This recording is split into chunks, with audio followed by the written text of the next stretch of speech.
আজ সন্ধ্যাবেলায় এমন একটা ঘটনা ঘটলো, আমি কিন্তু ভীষণই ভয় পেয়েছি। ঘটলে কিন্তু অনেক কিছুই ঘটতে পারতো, কিন্তু ভগবানের ইচ্ছে তেমন কিছু হয়নি। কি হয়েছে বা কি করে হলো সব আমি তোমাদের পরে বলছি। গুড মর্নিং সবাইকে, তোমরা সবাই কেমন আছো? আশা করি ভালো আছো, আমিও কিন্তু খুবই ভালো আছি। আজকে আবারও একটা নতুন ব্লগ নিয়ে তোমাদের সাথে চলে আসলাম।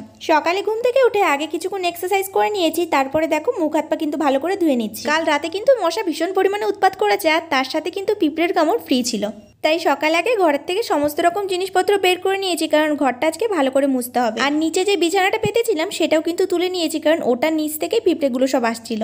আসলে অনেক দিন তো এই ঘরে কেউ থাকেনি, আর ঠিক করে ঝাড়পোছও করা হয়নি, সেই কারণেই এত মশার উৎপাত। আমি আগেও একদিন সবকিছু তুলে ভালো করে ঝেড়েছিলাম, তারপরেও কিন্তু পিঁপড়েগুলো যায়নি। তাই ভাবছি আজকে একটু সার্ফ দিয়ে ঘরটা ভালো করে মুছে নেব। যেহেতু এখনো ফিনাইল আনা হয়নি, তাই ভাবলাম হালকা করে একটু সার্ফ দিয়ে ঘরটা একবার ভালো করে মুছে নিয়ে তারপরে আরো দুবার জল দিয়ে মুছে নেব, তাহলে একটু হলেও পিঁপড়েগুলো হয়তো যাবে। সার্ফের পরিমাণটা কিন্তু একদম অল্প দিয়েছি, না হলে কিন্তু এখানে পড়ে পা ভাঙার কল হবে।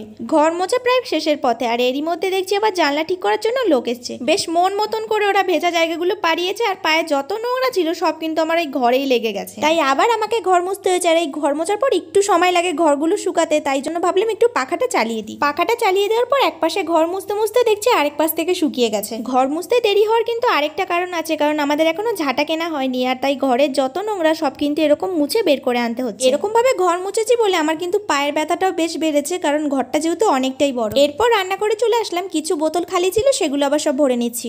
এই ড্রামটার মধ্যে কিন্তু অনেকটাই জল ধরে, একদিন যদি আমরা জল ভরি তাহলে কিন্তু দুদিন খেতে পারি। বেসিনে কয়েকটা বাসনপত্র ছিল সেগুলোও ধুয়ে নিচ্ছি, কারণ এখন রান্না করতে হবে। আজকে ভাবছি তেমন কিছু রান্না করবো না, শুধু ডাল আর আলু সিদ্ধই করবো, কারণ ঘরে এখনো অনেক কাজ বাকি। আর এদিকে যদি রান্না বান্নাই শুধু করতে থাকি তাহলে ওইসব কাজ আর করা হবে না। তাই এদিকে রান্না চাপিয়ে দিয়ে আমি ওইদিকে ঘরের কাজগুলো করতে থাকবো। ও তো খেয়ে আসবে, তাই রান্না নিয়ে আমার অত চিন্তা করতে হয় না, আমি কিছু একটা বানিয়ে খেয়ে নিলেই হবে।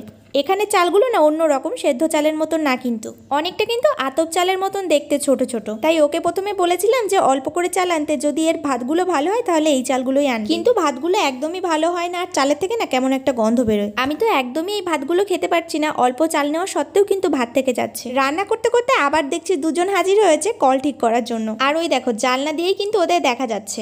আমাদের কলগুলো থেকে ঠিক মতন জল পড়ছিল না, তাই মালিককে বলাতে উনি আবার লোক ডেকেছে কলগুলো ঠিক করার জন্য। এখানে সবাই যেহেতু হিন্দিতে কথা বলে, তাই কেউ আসলেন আমার একটু কেমন লাগে, কারণ আমি হিন্দিটা ঠিক করে বলতে পারি না। একদম যে বলতে পারি না সেটাও আবার কিন্তু না, তবে বলা হয় না বলে কেমন যেন একটু লাগে। এদিকে ভাত চাপিয়ে দিয়েছি, আর রান্না করার সময় যে ওই পাশের জানলাটা খুলবো সেটা খুলতেই ভুলে গেছি, তাই ওটা আবার খুলে দিলাম। ভাত বসিয়ে দিয়ে আমি আবার বাইরে চলে গেছিলাম, কারণ বেসিনের কল থেকেও ভালো করে জল পড়ছিল না, ওটাও ঠিক করে দিয়েছে।